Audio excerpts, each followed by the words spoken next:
교실 창가 마지막 줄. 그곳은 강민준의 지정석이자 세상의 전부였다.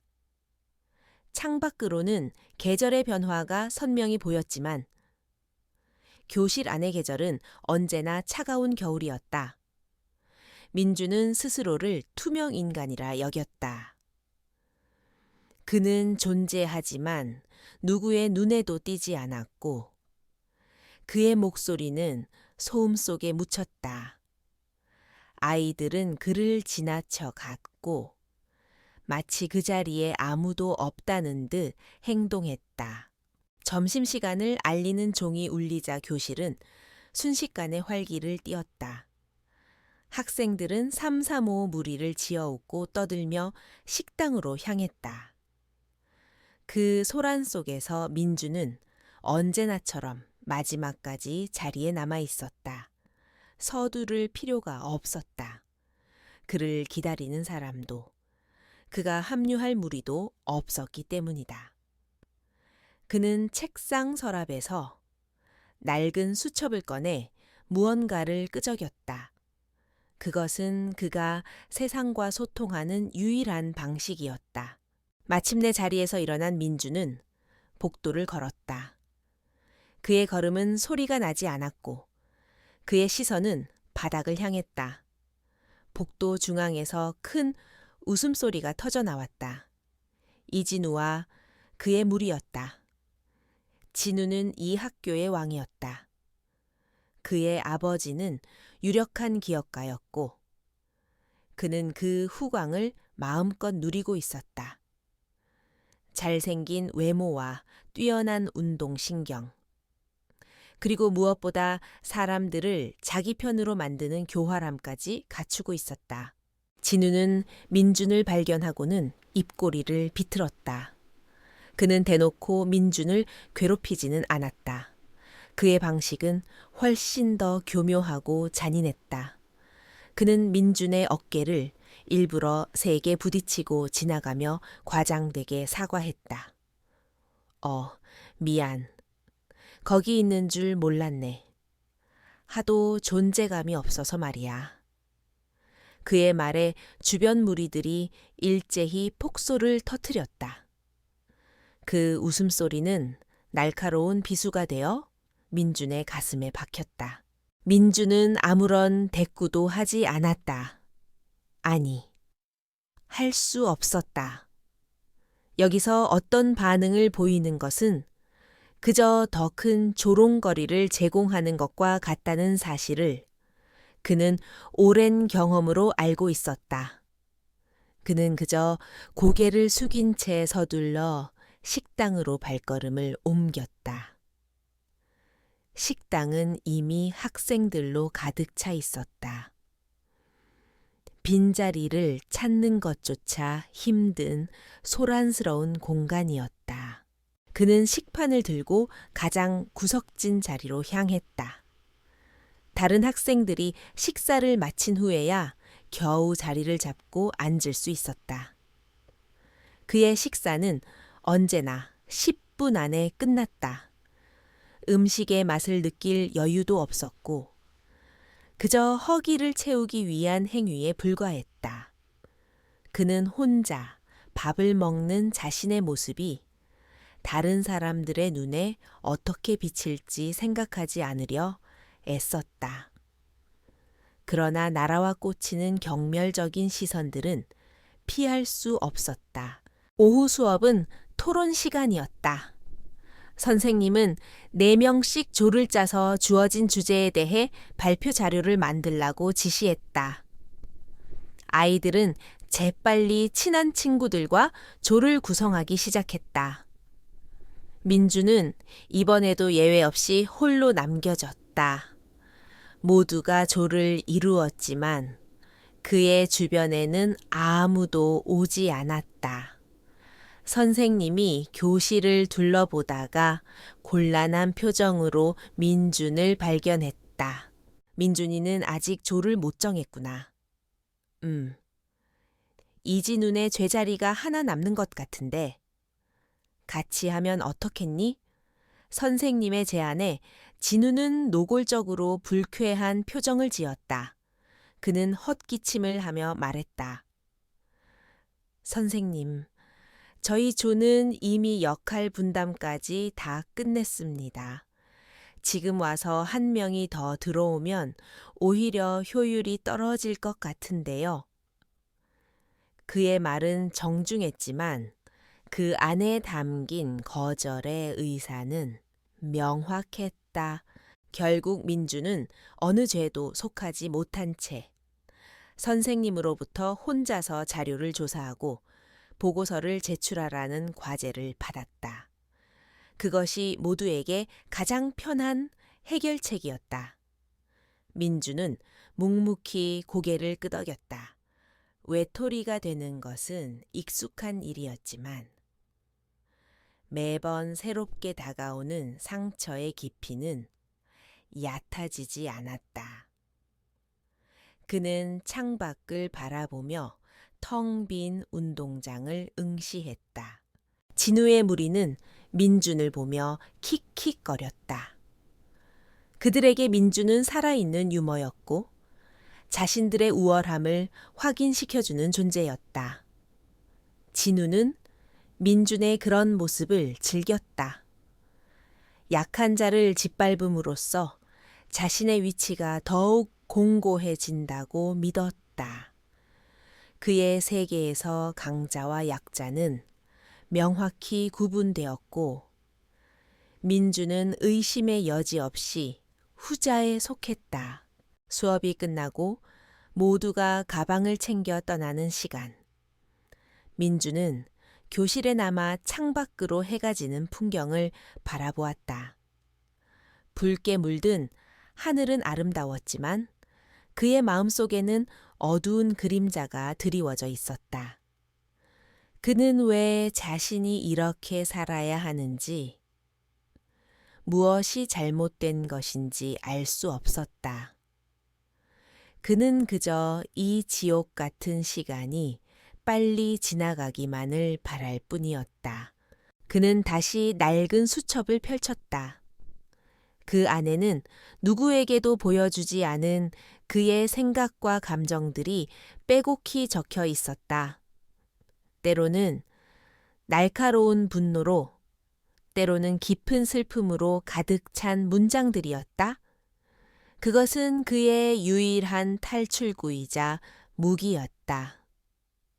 세상이 그의 목소리를 외면할 때 그는 침묵 속에서 자신만의 언어를 벼리고 있었다. 아무도 그 사실을 알지 못했다. 집으로 가는 길은 멀고 외로웠다. 그는 일부러 인적이 드문 골목길을 택해 걸었다.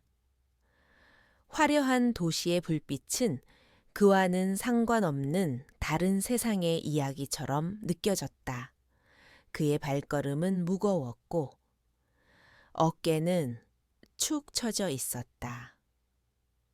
내일도 오늘과 같은 하루가 반복될 것이라는 사실이 그를 절망하게 했다. 변하는 것은 아무것도 없을 것 같았다. 그날 밤, 민주는 잠을 이루지 못했다. 그는 침대에 누워 어둠 속에서 눈을 뜬 채 생각에 잠겼다. 이진우의 경멸적인 눈빛, 친구들의 조롱 섞인 웃음소리가 귓가에 맴돌았다. 그는 이불을 머리끝까지 뒤집었었지만 그 소리로부터 벗어날 수 없었다. 이대로 무너질 수는 없었다. 그는 자신에게 속삭였다. 언젠가는 반드시 이 모든 것을 이겨내리라고. 다음 날 아침, 민주는 평소와 다름없이 교실 창가 자리에 앉아 있었다. 그의 표정에는 아무런 감정도 드러나지 않았다. 그러나 그의 내면에서는 작은 불씨가 타오르기 시작했다. 어젯밤의 다짐이 그의 마음에 미세한 파문을 일으킨 것이다. 그는 더 이상 무기력하게 당하고만 있지는 않을 것이라고 결심했다.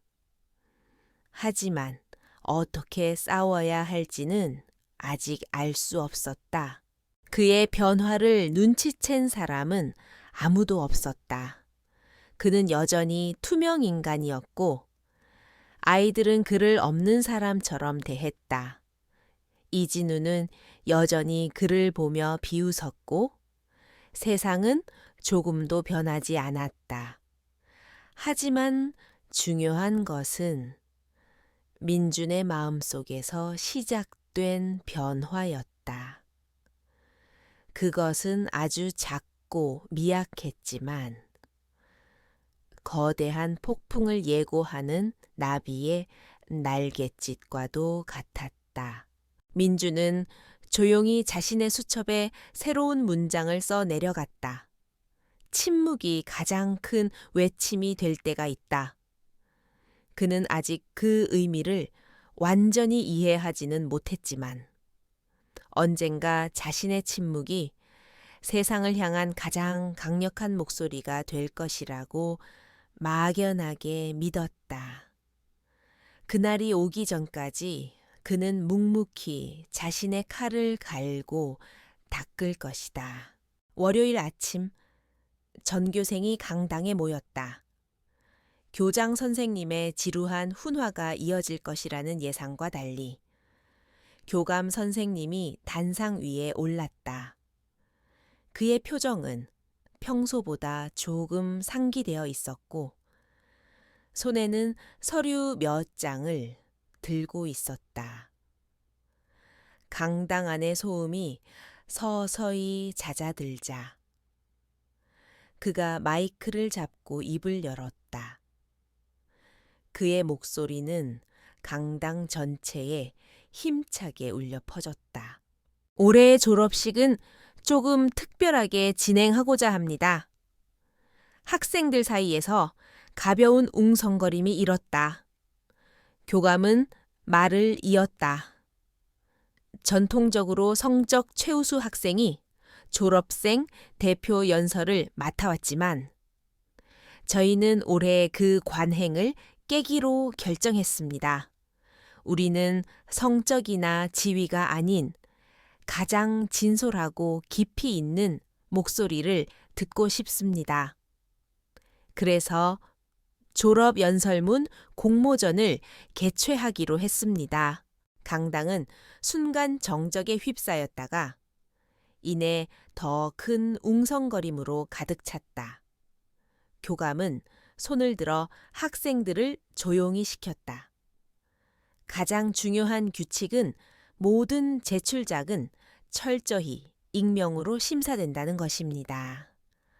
오직 내용만으로 최고의 연설문을 가려낼 것입니다. 여러분의 이름, 성적, 평판은 아무런 영향을 미치지 않습니다. 여러분의 진정한 생각과 목소리를 들려주십시오. 공모전 소식은 학생들 사이에서 다양한 반응을 불러일으켰다. 대부분의 학생들은 그저 흥미로운 이벤트 정도로 여겼다. 하지만 이진우와 그의 무리에게는 달랐다. 진우는 코웃음을 치며 옆에 앉은 친구에게 속삭였다. 익명 웃기는 소리 하고 있네. 어차피 내가 될 텐데 이런 쇼를 왜 하는지 모르겠어. 그는 자신의 글솜씨와 영향력이라면 당연히 자신이 뽑힐 것이라 확신했다.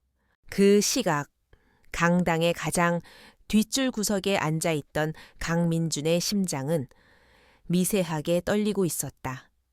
익명. 그 단어가 그의 귓가에 계속해서 맴돌았다. 이름과 얼굴이 지워진 세상, 오직 생각과 이야기만으로 평가받는 곳.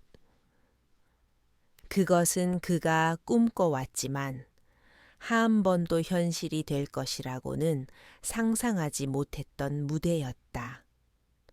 희미한 가능성 하나가 그의 마음속에서 조심스럽게 싹을 틔우기 시작했다. 그날 하루 종일 민주는 다른 생각에 잠겨 있었다. 수업 내용도 주변의 소음도 귀에 들어오지 않았다. 그의 머릿속은 온통 졸업연설에 대한 생각으로 가득 찼다. 내가 무슨 말을 할 수 있을까? 내 이야기에 귀를 기울여 줄 사람이 있을까? 수많은 질문과 의심이 그를 덮쳤지만 익명이라는 방패 뒤에 숨을 수 있다는 사실이 그에게 작은 용기를 주었다. 오후, 진우는 복도에서 친구들에게 둘러싸여 자신의 연설 계획에 대해 떠벌리고 있었다. 성공, 야망, 그리고 우리 학교의 위대한 전통에 대해 쓸 거야. 졸업생들에게 희망을 주고 학교에는 자부심을 안겨주는 거지.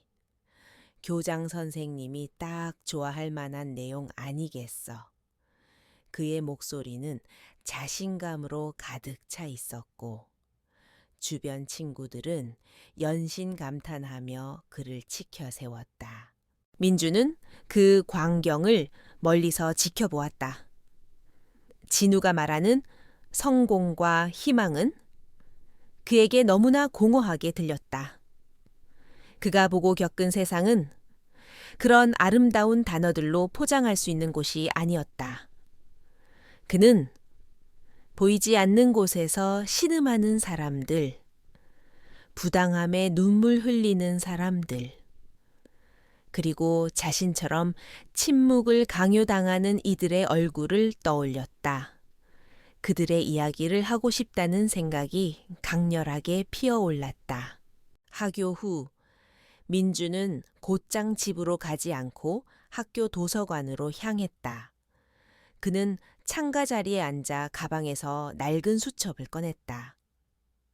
그 안에는 지난 몇 년간 그가 겪었던 감정들과 생각들이 담겨 있었다. 그는 수첩을 천천히 넘겨보았다.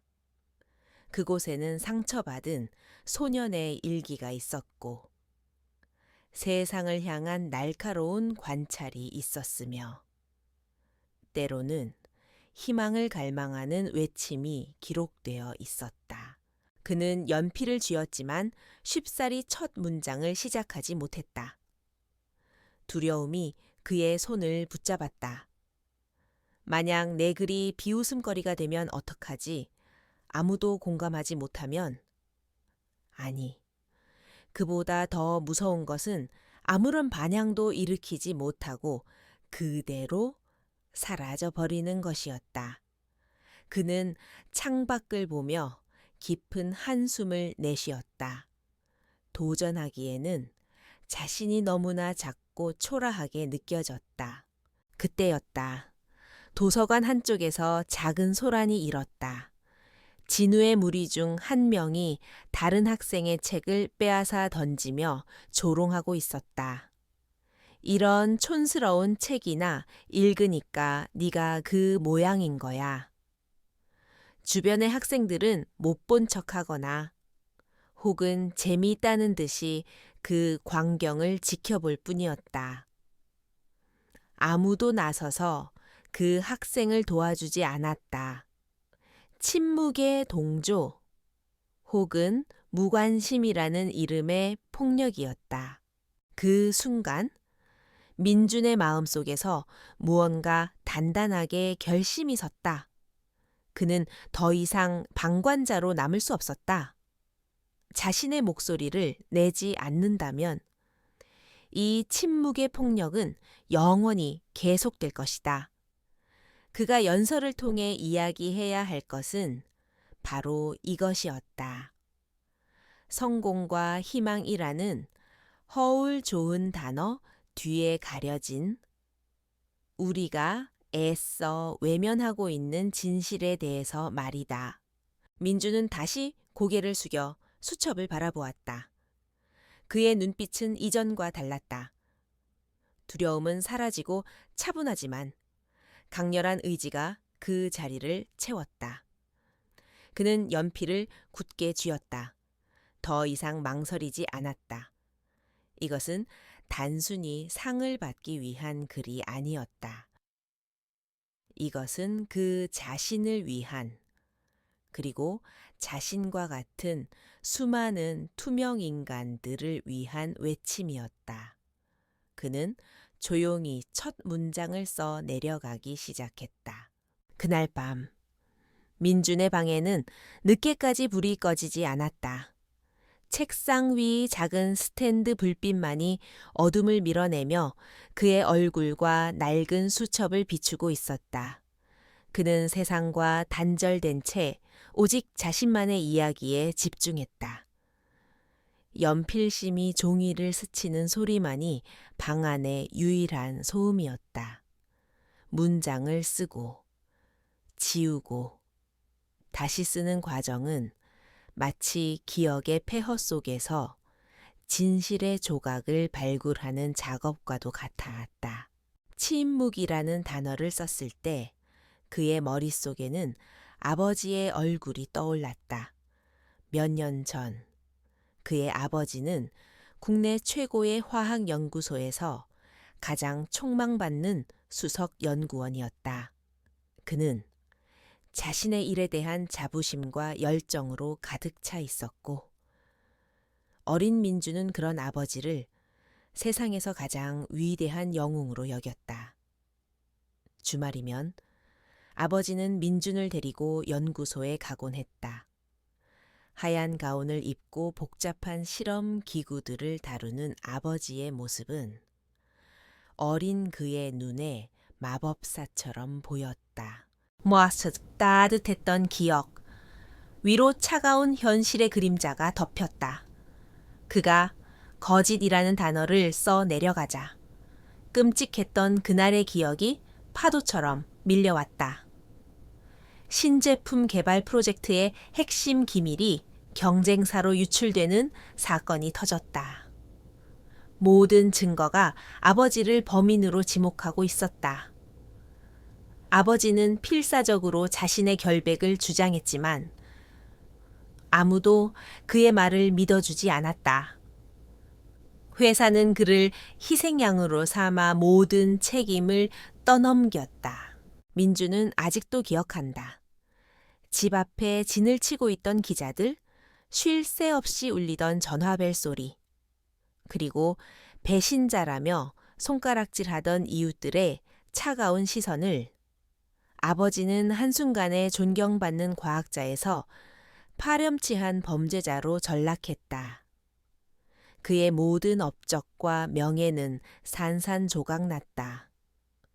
법정 공방 끝에 아버지는 간신히 실형은 면했지만 기밀 유출이라는 주홍 글씨는 그의 삶에 깊이 새겨졌다. 연설문에 책임이라는 단어를 적으며 민주는 주먹을 꽉 쥐었다. 아버지는 모든 것을 잃었다. 평생을 바친 연구, 동료들의 신뢰, 그리고 가족의 행복까지도 그들은 살던 집에서 쫓겨나 낯선 동네의 비좁은 반지하 월세방으로 이사해야 했다. 아버지는 재기를 위해 백방으로 노력했지만 한 번 찍힌 낙인은 그를 평생 따라다녔다. 결국 그는 연구와는 아무 상관없는 공사 현장에서 막노동을 하며 생계를 꾸려야 했다. 햇볕에 그을리고 거칠어진 아버지의 손. 퇴근 후 지친 몸을 이끌고 돌아와 말없이 저녁을 드시던 아버지의 구분 등 그 모습들이 민준의 가슴을 후벼 팠다. 아버지는 예전처럼 웃지 않았다. 그의 눈에는 깊은 절망과 체념이 자리 잡고 있었다. 가족의 몰락은 민준에게서도 많은 것을 앗아갔다. 친구들을 떠나야 했고, 새로운 학교에서는 위축된 채 겉돌았다. 아버지의 그림자는 그의 등에도 길게 드리워져 있었다. 그는 글쓰기를 멈추고 잠시 눈을 감았다. 아버지의 억울함, 어머니의 눈물, 그리고 자신의 상처가 뒤섞여 목구멍까지 차올랐다. 그는 이 모든 고통을 글로 쏟아내고 있었다. 이것은 단순한 졸업 연설문이 아니었다. 그것은 빼앗긴 아버지의 명예를 되찾기 위한 아들의 절규였고, 부조리한 세상에 맞서는 그의 첫 번째 선전포고였다. 한 줄 한 줄, 그의 연필 끝에서 진심이 묻어 나왔다. 그는 화려한 미사여구나 어려운 단어를 사용하지 않았다. 대신 그는 자신의 경험과 감정을 솔직하게 담아냈다. 침묵 속에서 겪어야 했던 외로움, 보이지 않는 폭력의 상처, 그리고 진실이 외면당하는 세상에 대한 아픔을 담담하게 써 내려갔다. 그의 글은 날카로운 비수 같으면서도 동시에 따뜻한 위로를 품고 있었다. 시간이 얼마나 흘렀을까? 동쪽 하늘이 희미하게 밝아올 무렵, 민주는 마침내 연필을 내려놓았다. 수첩에는 수십 페이지에 걸쳐 그의 영혼이 담긴 글이 완성되어 있었다. 그는 처음부터 끝까지 자신이 쓴 글을 천천히 읽어 내려갔다. 눈물이 뺨을 타고 흘러내려 종이 위로 떨어졌다. 그것은 슬픔의 눈물이 아니었다. 오랜 시간 억눌려 왔던 감정들을 마침내 해소하는 정화의 눈물이었다. 그는 탈진한 듯 의자에 몸을 기댔다. 밤새 모든 에너지를 쏟아부은 탓에 온몸이 쑤시고 머리가 띵했다. 하지만 그의 마음은 놀랍도록 평온했다. 그는 자신의 상처를 정면으로 마주했고 그것을 글로 승화시켰다. 결과가 어떻게 되든 상관없었다. 그는 이미 가장 중요한 싸움에서 승리한 것이다.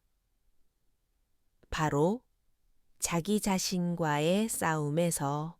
민주는 완성된 원고를 소중하게 품에 안았다. 이 작은 수첩에 담긴 이야기가 과연 세상에 어떤 파장을 일으킬 수 있을지 그는 아직 알 수 없었다. 하지만 한 가지는 분명했다.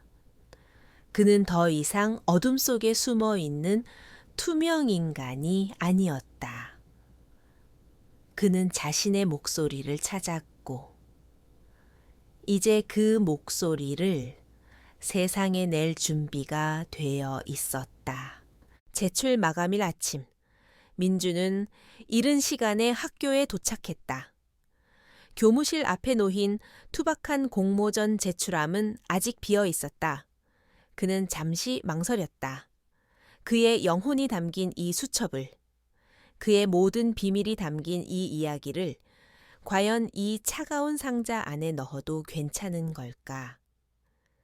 심장이 세차게 뛰었지만 그는 더 이상 물러서지 않기로 결심했다. 그는 수첩을 조심스럽게 함 속에 넣었다. 쿵 하는 작은 소리와 함께 그의 세상은 상자 안으로 던져졌다. 오후가 되자 심사를 맡은 국어 교사 박선영과 다른 2명의 교사가 회의실에 모였다. 책상 위에는 수십 편의 연설문 원고가 산더미처럼 쌓여 있었다. 대부분은 깔끔하게 컴퓨터로 타이핑된 원고였다. 교사들은 지친 기색으로 원고를 하나씩 읽어 내려가기 시작했다. 예상대로 대부분의 글은 비슷비슷한 내용의 나열이었다. 학교에 대한 감사, 친구들과의 우정, 미래에 대한 벅찬 포부 등 또 성공, 또 도전이군. 한 남자 교사가 하품을 하며 말했다. 요즘 아이들은 어쩜 이렇게 생각하는 게 다들 똑같을까? 박선영 선생도 동의하며 고개를 끄덕였다. 그녀는 진부한 미사역으로 가득 찬 글들을 기계적으로 넘기고 있었다. 그 중에는 단연 눈에 띄는 글도 있었다. 이진우의 글이었다. 유려한 문체와 논리적인 구성, 그리고 학교의 명예를 드높이는 내용은 누가 보아도 훌륭한 모범 답안이었다. 이진우 학생 글은 역시 흠잡을 데가 없네요. 이 정도면 대표 연설로 손색이 없겠어요. 젊은 여교사가 감탄하며 말했다. 하지만 박선영은 어딘가 모르게 마음이 편치 않았다. 글은 완벽했지만 그 안에는 살아있는 감정이 느껴지지 않았다. 잘 만들어진 인공 조화처럼 아름답지만 향기가 없는 글이었다. 그녀는 무심코 서류 덤이 맨 아래에 깔려있던 낡은 수첩 하나를 집어들었다. 유일하게 손으로 쓴 원고였다. 정갈하지만 힘이 느껴지는 글씨체였다. 그녀는 별 기대 없이 첫 페이지를 넘겼다.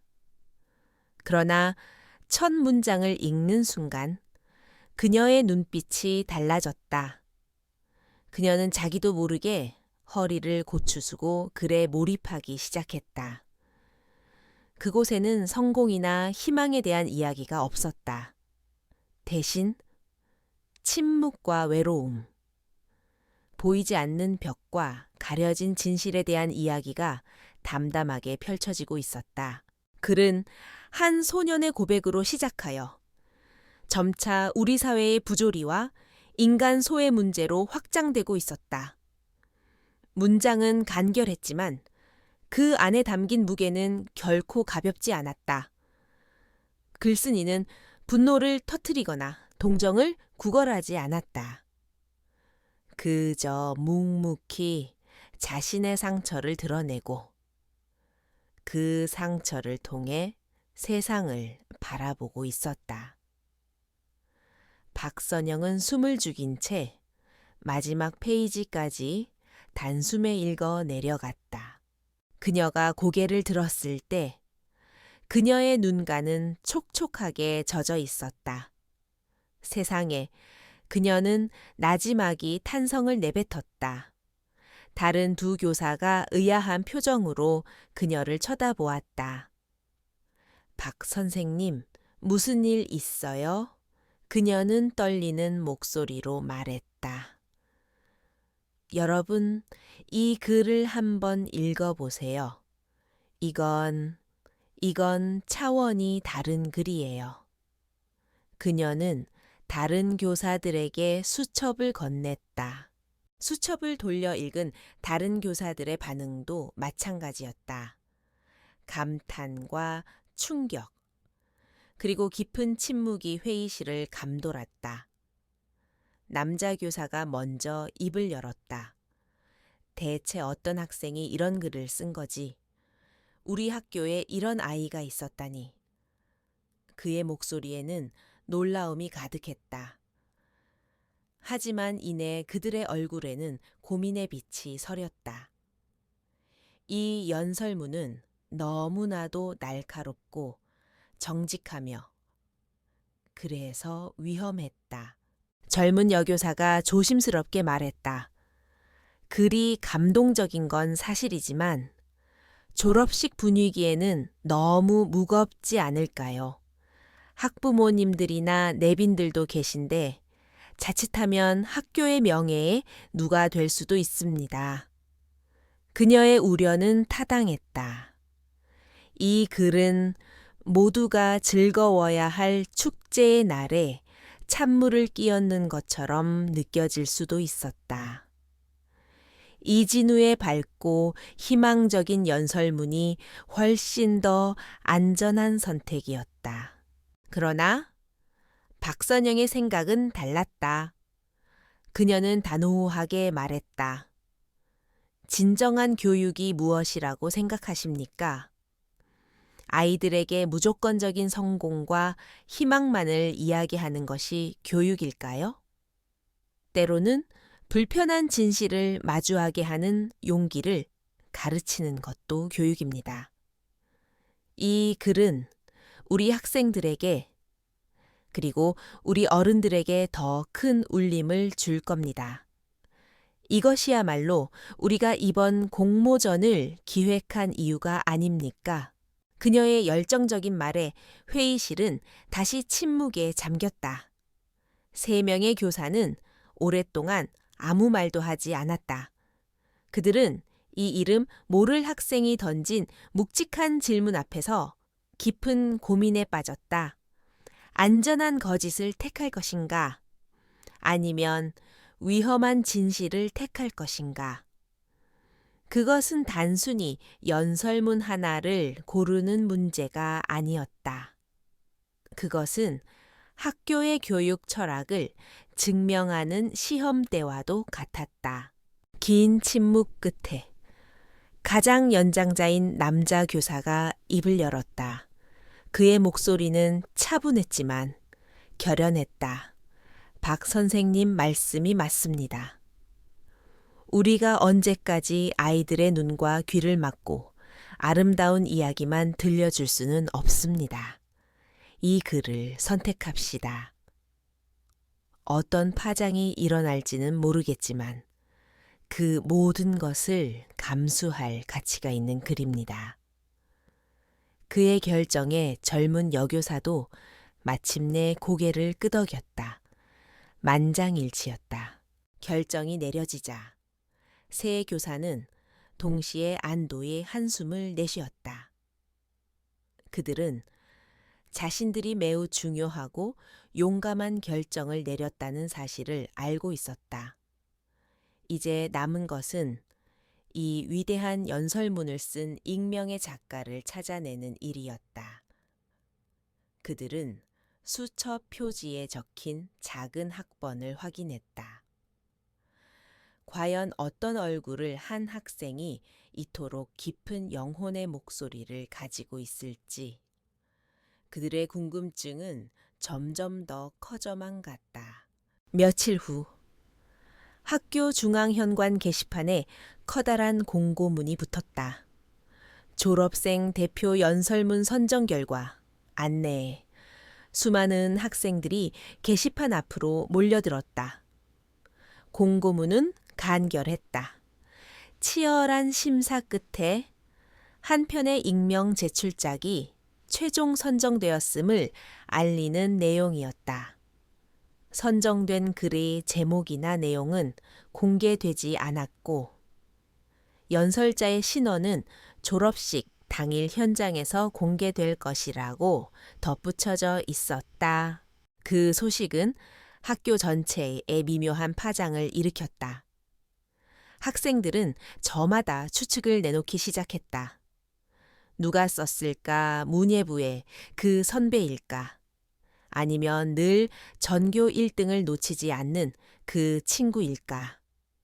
익명이라는 장치는 학생들의 호기심을 극도로 자극했고 선정된 연설문에 대한 기대감은 날이 갈수록 커져만 갔다.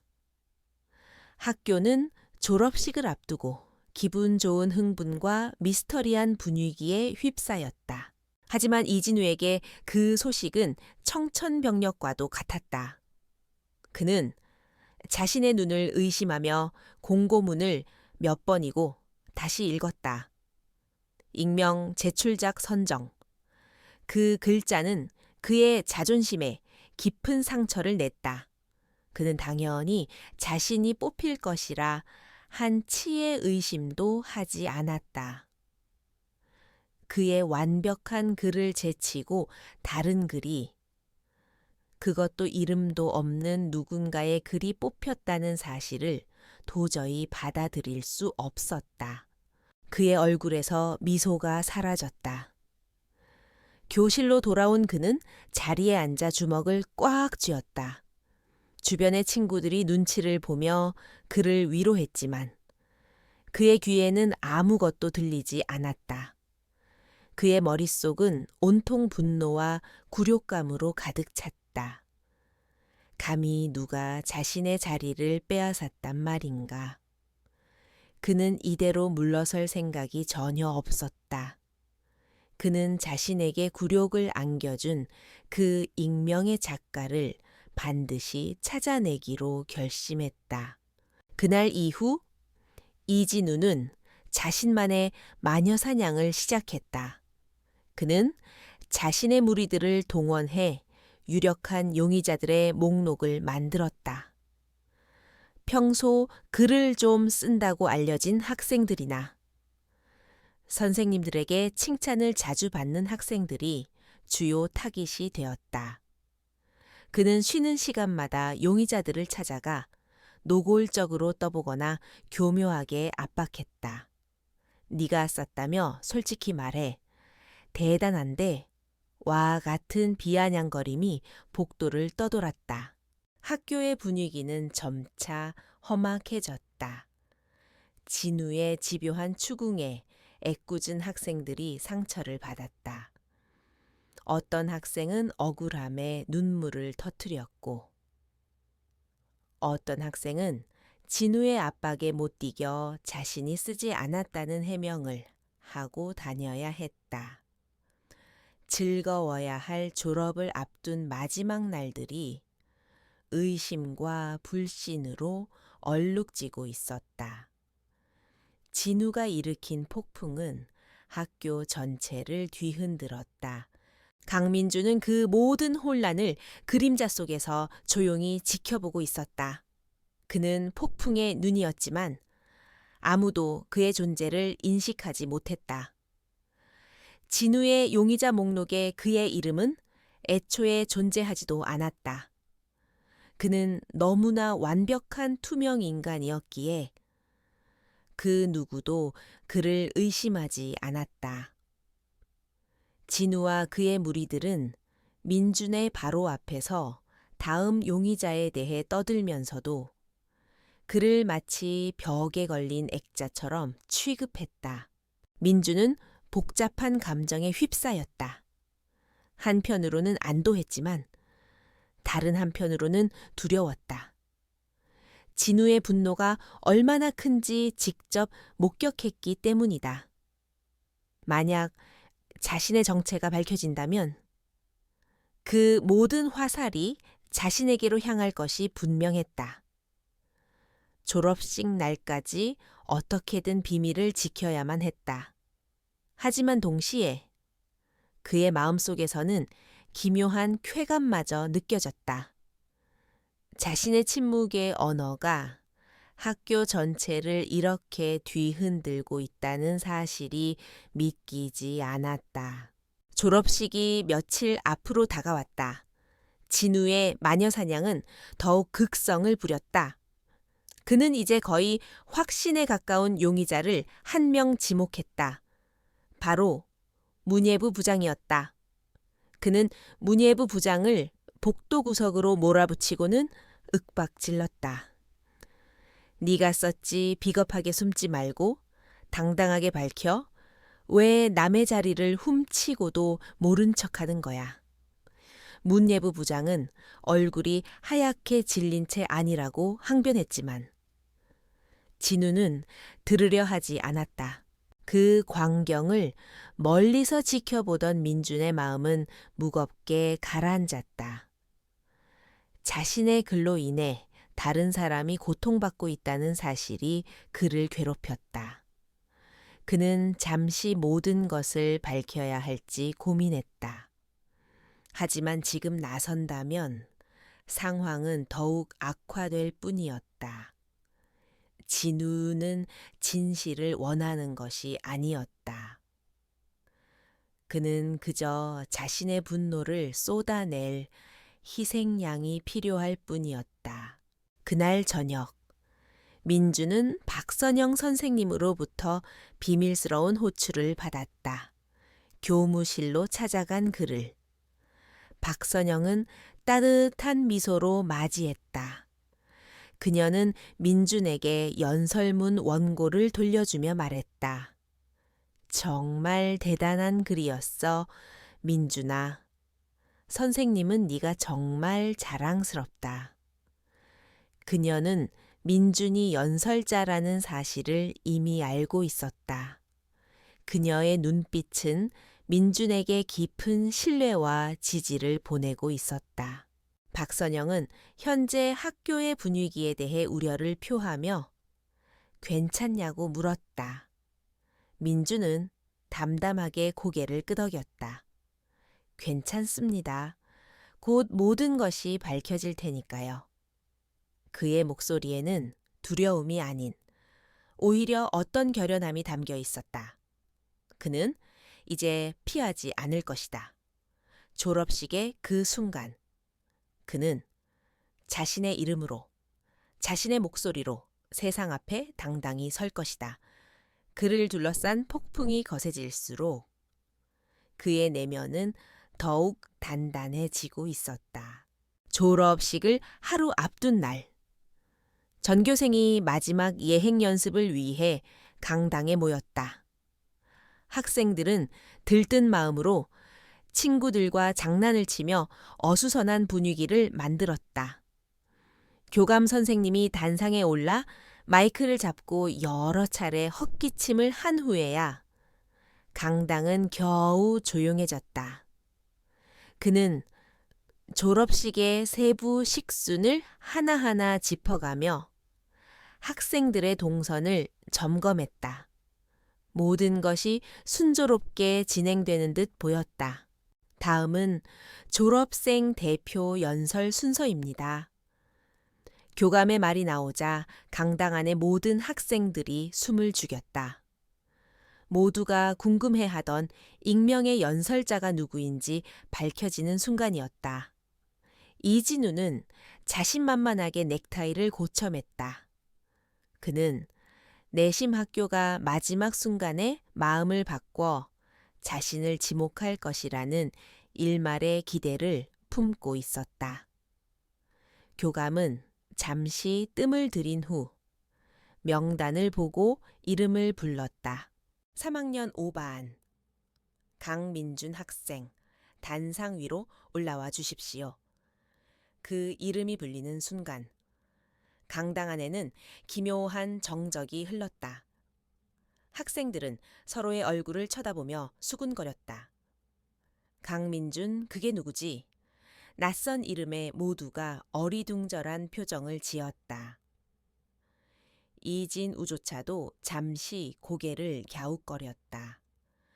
그는 그 이름의 주인이 누구인지조차 제대로 인식하지 못하고 있었다. 바로 그때 강당의 가장 구석진 곳에서 한 학생이 조용히 자리에서 일어났다. 모든 학생들의 시선이 일제히 그에게로 쏠렸다.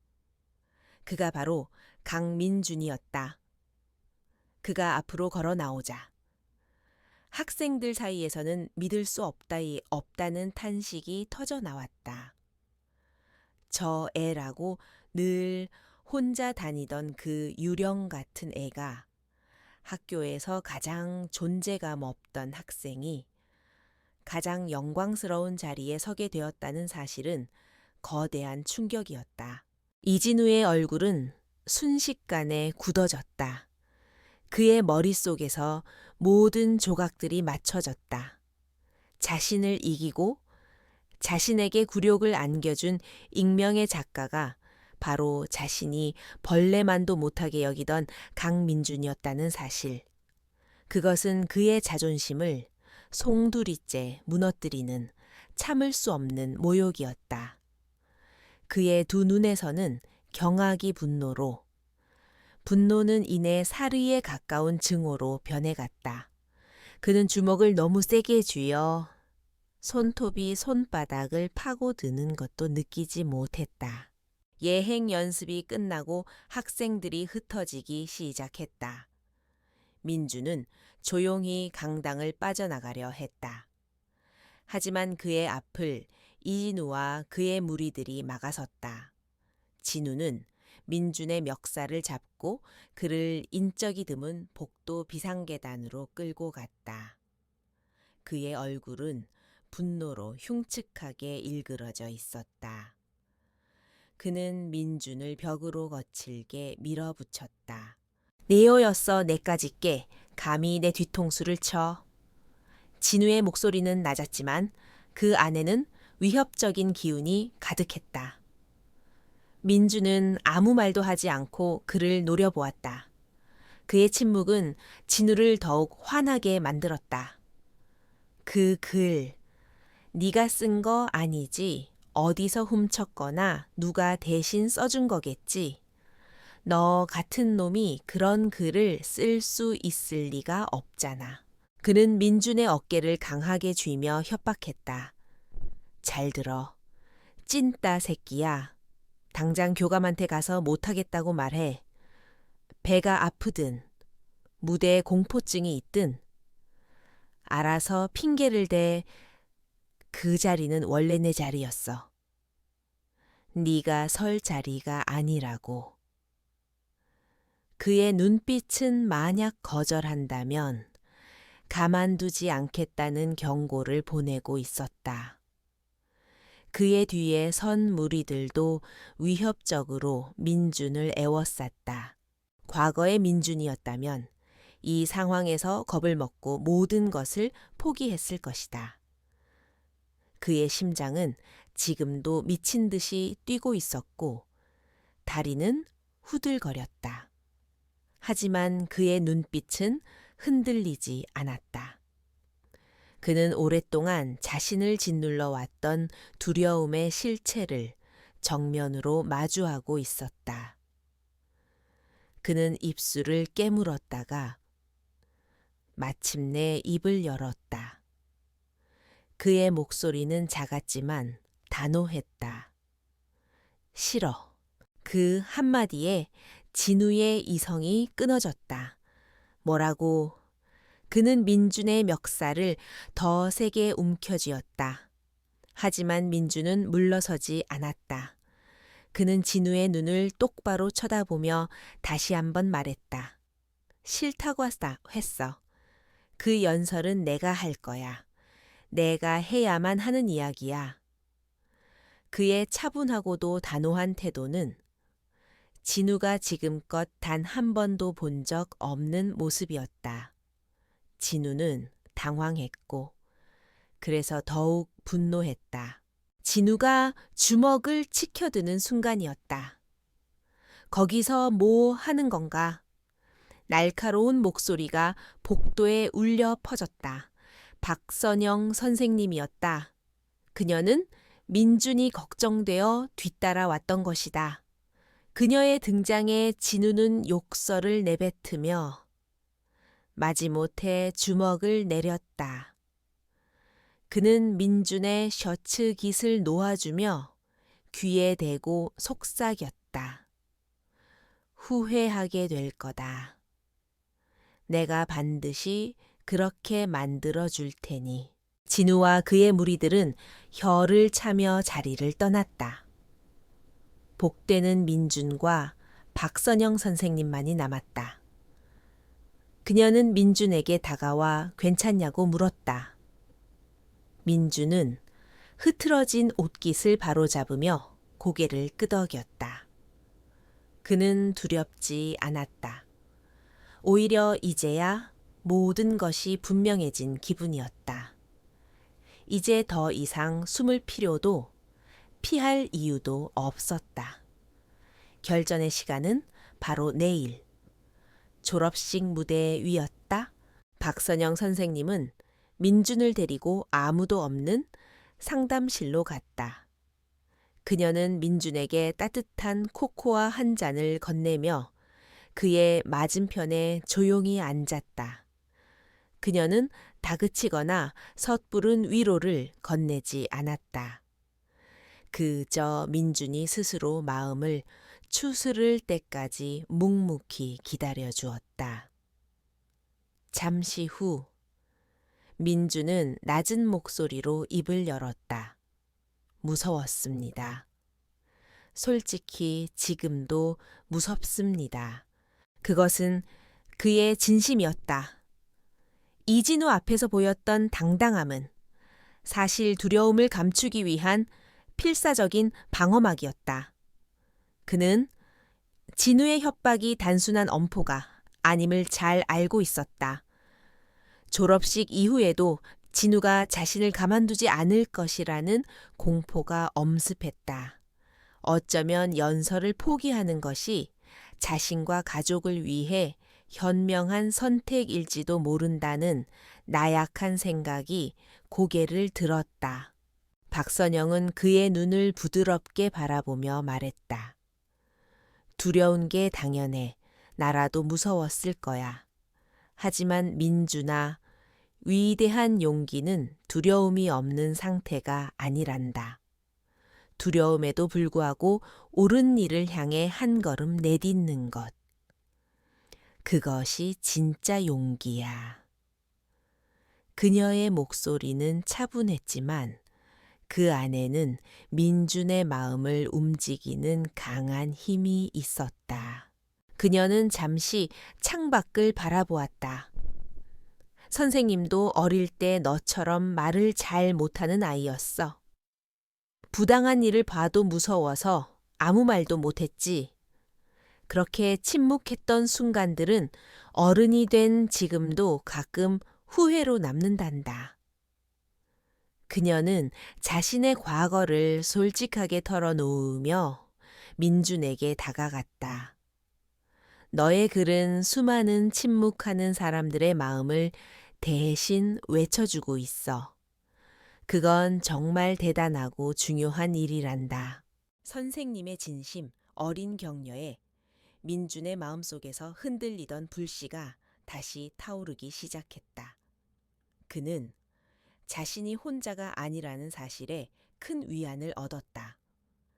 자신을 믿어주고 지지해주는 단 한 사람의 존재가 이토록 큰 힘이 될 수 있다는 것을 그는 처음으로 깨달았다.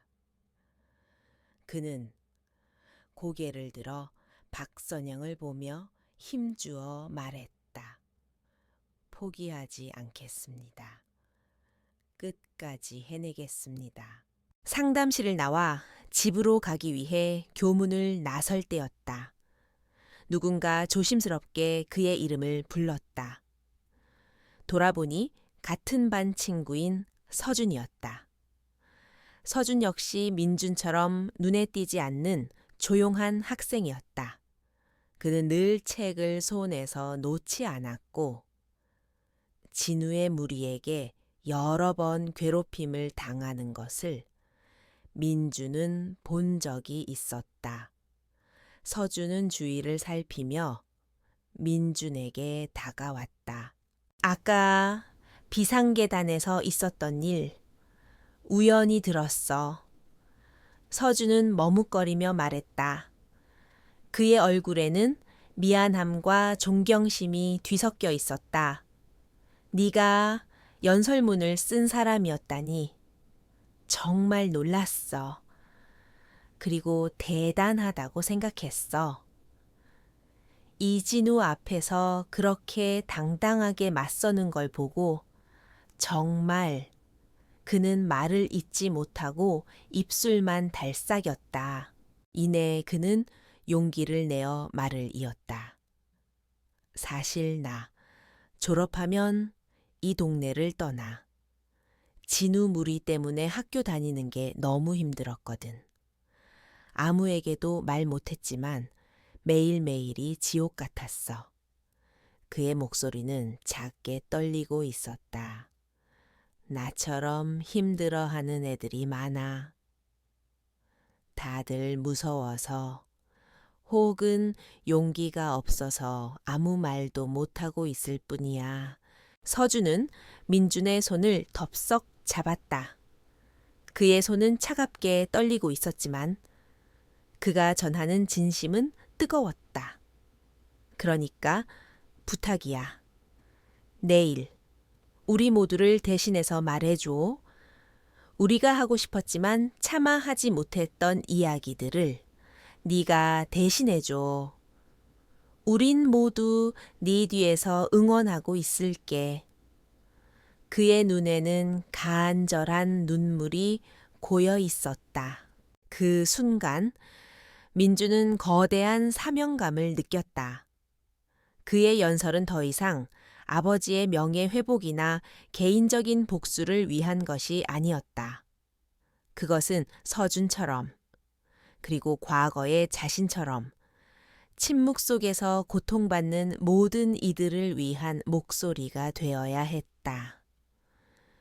그는 이제 혼자만의 싸움을 하고 있는 것이 아니었다.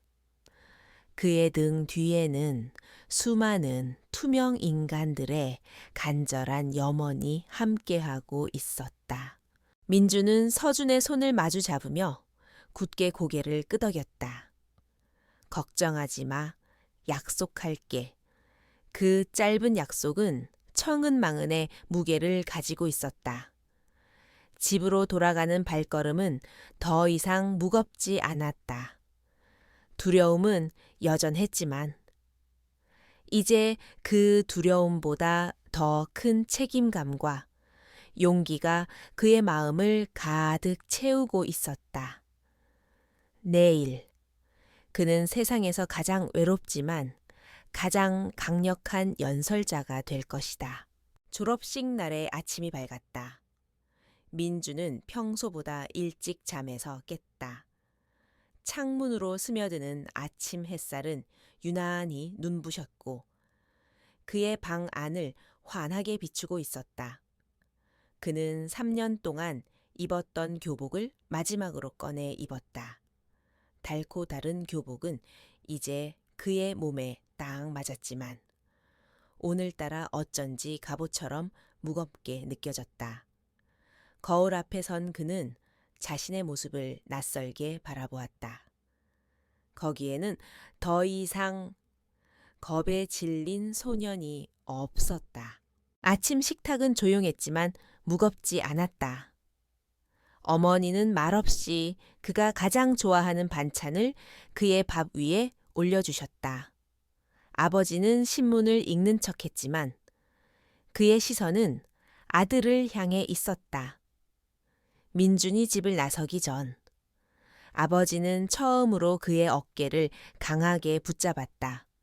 그는 아무 말도 하지 않았지만 그의 거칠고 따뜻한 손을 통해 수만 가지의 감정이 전해졌다.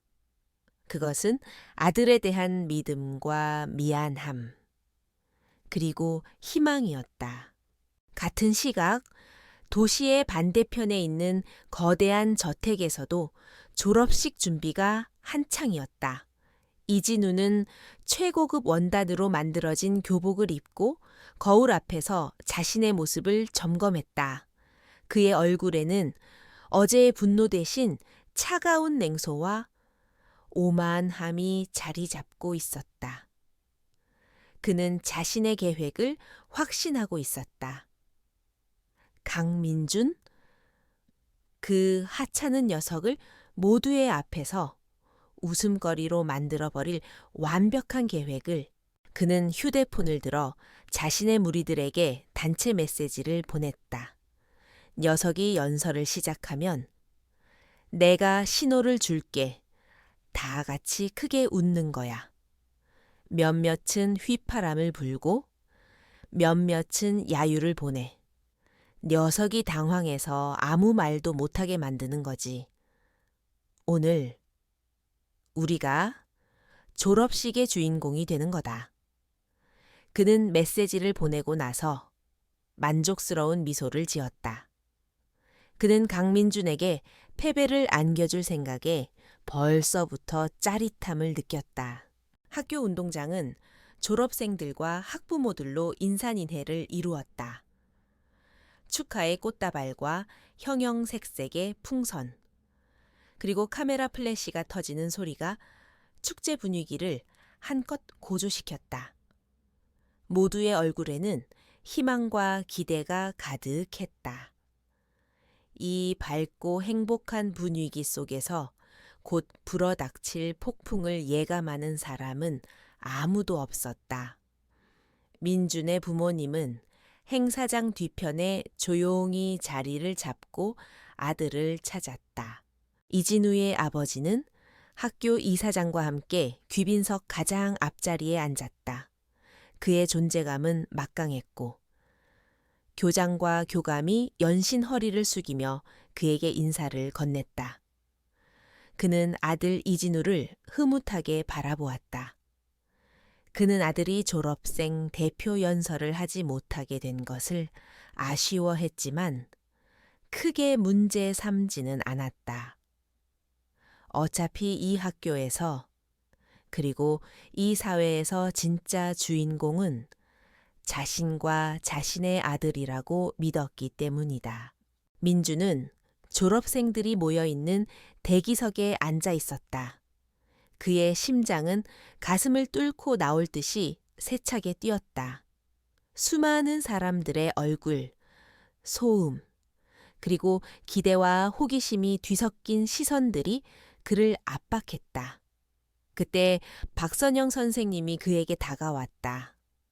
그녀는 아무 말 없이 그의 어깨를 두드리며 따뜻한 눈빛을 보냈다. 그 눈빛 하나만으로도 민주는 큰 용기를 얻었다. 마침내 졸업식이 시작되었다. 개회사의 국민의례, 교장 선생님의 훈화가 이어졌다. 모든 절차는 정해진 순서대로 지루하게 흘러갔다. 민주는 눈을 감고 마음속으로 연설문을 되뇌었다. 아버지의 얼굴, 서준의 눈물, 그리고 박선영 선생님의 믿음이 그의 머릿속을 스쳐 지나갔다. 그는 더 이상 두렵지 않았다.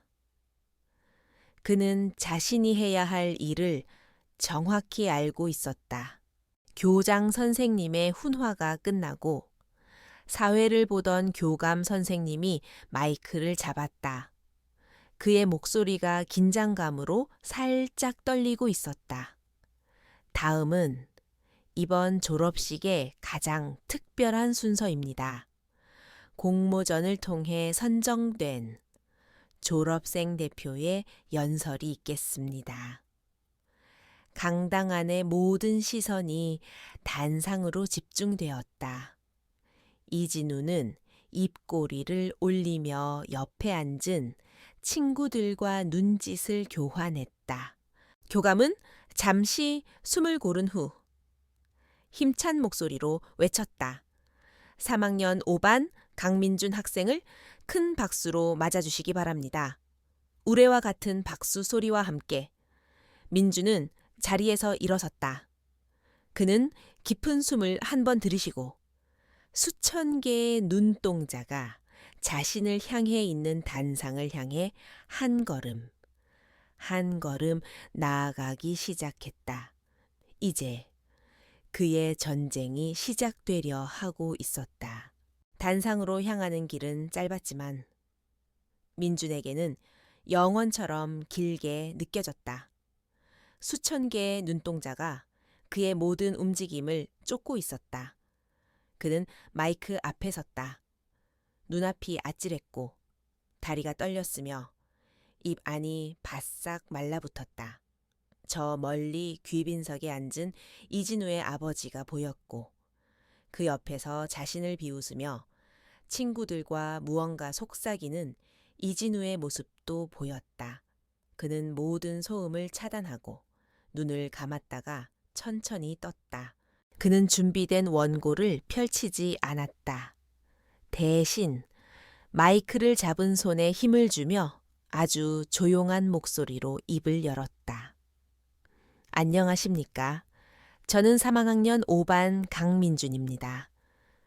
그의 목소리는 작았지만 이상하게도 강당 안의 모든 사람들의 귀에 선명하게 들렸다. 이진우와 그의 무리들은 비웃을 타이밍을 잡고 있었지만 민준의 예상치 못한 차분함에 잠시 머뭇거렸다. 지난 3년 동안 저는 이 학교에서 한 가지를 꾸준히 연습했습니다. 바로 투명 인간이 되는 법입니다. 강당은 순간 술렁였다. 졸업식 연설의 첫 문장으로는 너무나도 파격적이었다. 저는 보이지 않게 걷는 법을 배웠고 들리지 않게 숨 쉬는 법을 익혔습니다.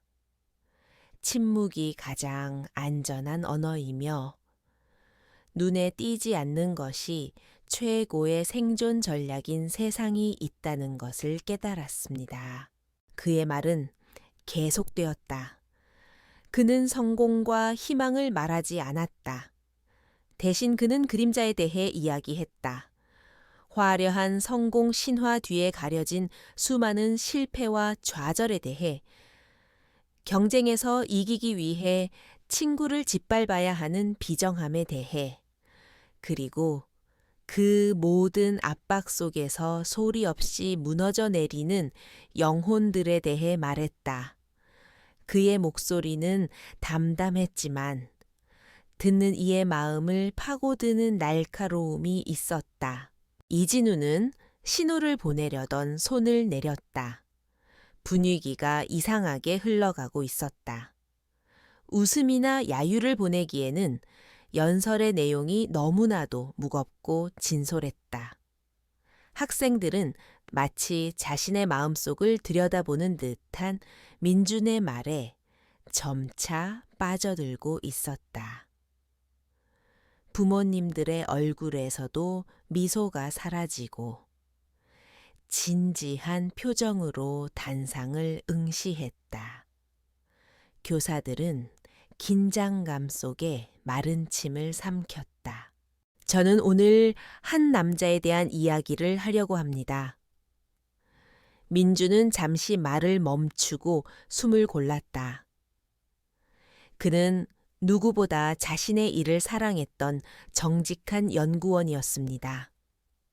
그는 자신의 연구가 세상을 더 나은 곳으로 만들 것이라 굳게 믿었습니다. 하지만 세상은 그에게서 모든 것을 빼앗아 갔습니다. 단 하나의 거짓말과 그 거짓을 덮으려는 거대한 힘이 그의 삶을 송두리째 파괴했습니다. 민준의 목소리에 미세한 떨림이 섞이기 시작했다. 강당 뒤편에서 그의 어머니가 조용히 손으로 입을 막았다. 그 남자는 배신자라는 누명을 썼고 평생의 노력을 부정당했으며 가족의 생계마저 위협받게 되었습니다. 그는 싸웠지만 거대한 권력 앞에서 개인의 진실은 너무나도 무력했습니다. 세상은 그를 잊었고 그는 절망 속에서 무너져 내렸습니다. 그 남자는 바로 저의 아버지입니다. 충격적인 고백에 강당은 얼어붙었다. 이제 누구도 숨을 쉬지 않았다. 이진우의 얼굴은 하얗게 질려갔다. 그는 본능적으로 무엇인가 잘못되었음을 감지했다. 민주는 귀빈석을 향해 시선을 돌렸다. 그의 눈빛은 더 이상 두렵지 않았다. 그 안에는 슬픔과 분노, 그리고 단단한 의지가 담겨 있었다. 아버지는 제게 말씀하셨습니다. 진실되지 않은 성공은 공허한 승리일 뿐이라고. 저는 그 가르침을 이 학교에 다니는 내내 매일같이 곱씹어야 했습니다. 민준의 목소리가 점차 커지기 시작했다. 마침내 그는 마지막 비수를 꺼내 들었다. 한 사람의 인생을 무참히 짓밟았던 그 거대한 힘은 오늘날 우리 사회에서 가장 위대한 성공의 상징으로 칭송받고 있습니다. 그리고 그 힘의 정점에 계신 분께서 바로 이 자리에 자랑스러운 아들의 졸업을 축하하기 위해 와 계십니다. 모든 것이 멈췄다. 민주는 누구의 이름도 말하지 않았다. 하지만 강당 안의 모든 사람들은 그가 누구를 가리키고 있는지 정확히 알고 있었다. 모든 시선이 귀빈석에 앉은 이진우의 아버지에게로 쏠렸다. 중계 카메라조차 그의 당황한 얼굴을 대형 스크린에 비추었다. 이진우의 아버지는 창백한 얼굴로 굳어 있었고 이진우는 세상이 무너지는 듯한 표정으로 아버지를 바라보았다. 강당은 완전한 침묵에 휩싸였다. 그 침묵 속에서 여기저기서 흐느끼는 소리가 들려오기 시작했다. 학생들의 눈에는 눈물이 고였고 학부모들은 충격과 안타까움에 말을 잇지 못했다. 민준의 아버지는 주름진 손으로 아내의 어깨를 감싸 안으며 조용히 눈물을 흘리고 있었다. 박선영 선생님의 뺨에도 뜨거운 눈물이 흘러내렸다. 민준은 마지막 말을 맺었다. 우리가 이 학교를 떠나기 전에, 성공을 축하하기 전에 부디 서로를 한번 돌아봐 주십시오. 침묵하는 이들의 목소리에 귀를 기울여 주십시오. 진정한 졸업은 이 교문을 나서는 것이 아니라 우리 주변의 아픔에 대한 무관심으로부터 졸업하는 것이기 때문입니다. 그는 연설을 마치고 허리를 숙여 깊이 인사했다. 정적, 아무 소리도 들리지 않았다. 그 숨 막히는 정적을 깨고 강당의 가장 뒷자리에서 박수 소리가 터져 나왔다. 서준이었다. 그의 박수를 시작으로 여기저기서 박수가 터져 나왔다. 박수 소리는 점점 더 커져서 마침내 강당 전체를 뒤흔드는 거대한 함성과 기립박수로 변했다. 그것은 의례적인 박수가 아니었다. 그것은 한 소년의 위대한 용기에 대한 뜨거운 찬사이자 억압되었던 진실을 향한 모두의 갈채였다. 기립박수는 오랫동안 멈추지 않았다. 민주는 단상 위에서 그 모든 광경을 꿈처럼 바라보고 있었다. 학생들의 얼굴에는 더 이상 조롱이나 무관심이 없었다. 그 자리에는 존경과 미안함, 그리고 깊은 공감의 눈빛이 가득했다. 그는 무대에서 내려왔다. 가장 먼저 그를 맞이한 것은 눈물을 흘리고 있는 박선영 선생님이었다. 그녀는 아무 말 없이 민준을 힘껏 안아주었다. 그 따뜻한 온기가 그의 모든 아픔을 녹여주는 것 같았다.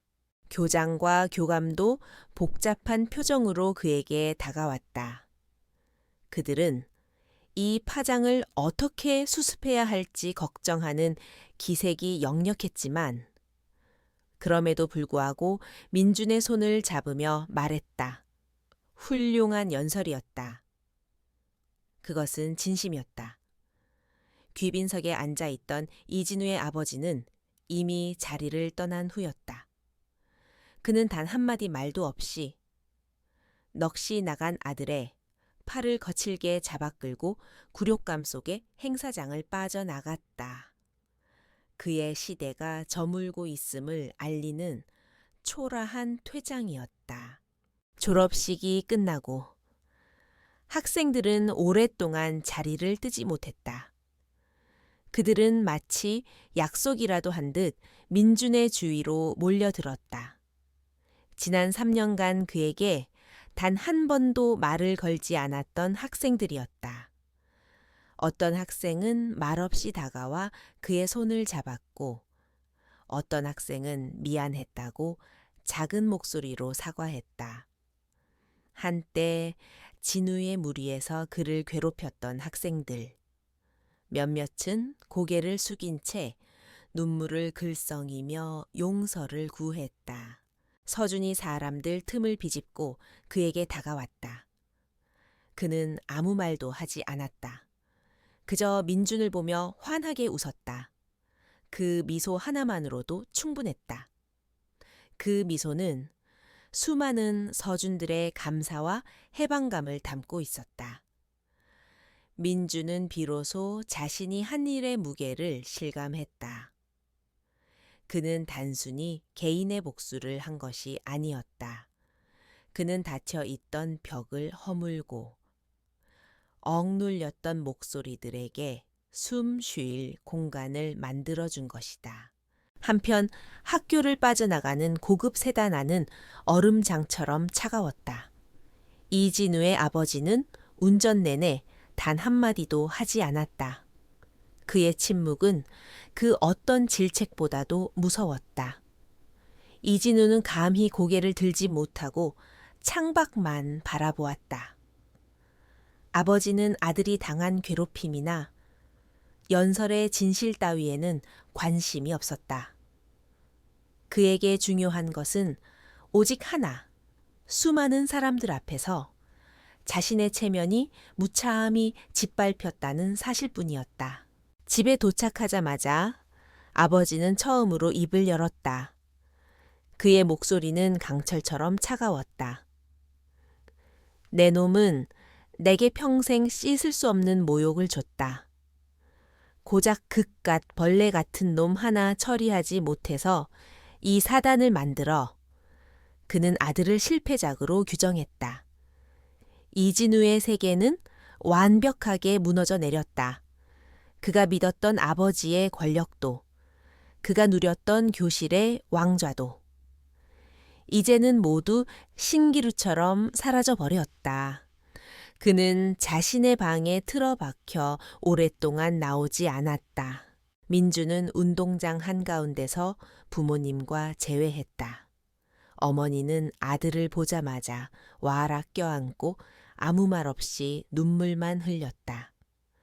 아버지는 굳은 표정으로 서 있었다. 그는 아들 앞으로 다가와 그의 얼굴을 오랫동안 바라보았다. 그의 눈시울도 붉게 젖어 있었다. 그는 아들의 어깨를 투박한 손으로 감싸 안으며 나지막이 말했다. 아들아, 고맙다. 그리고 미안하다. 그 한마디에 민준의 마음속에 남아있던 모든 응거리가 눈 녹듯 사라졌다. 아버지는 아들 덕분에 잃어버렸던 자신의 이름을 되찾았고, 아들은 아버지 덕분에 세상에 맞설 용기를 얻었다. 두 사람은 서로를 보며 오랜만에 환하게 웃었다.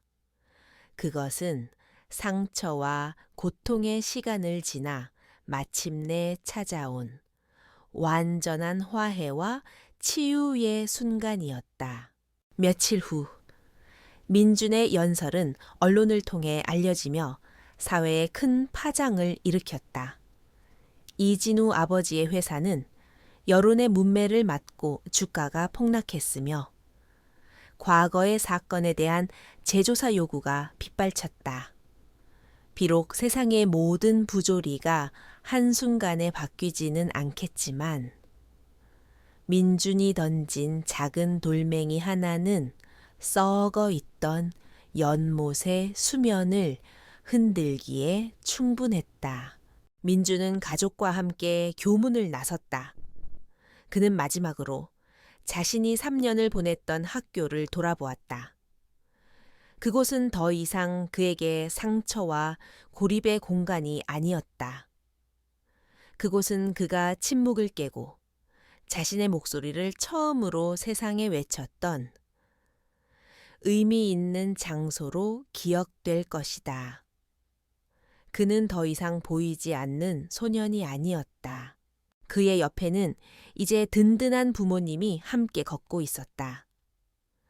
그의 앞에는 이제 새로운 세상이 펼쳐져 있었다. 두려움 대신 희망을, 침묵 대신 자신의 이야기를 품에 안고 그는 새로운 시작을 향해 걸어 나갔다. 그의 발걸음은 가벼웠고 그의 얼굴에는 미래에 대한 조용한 확신이 어려 있었다. 졸업은 끝이 아니라 진정한 시작이었다.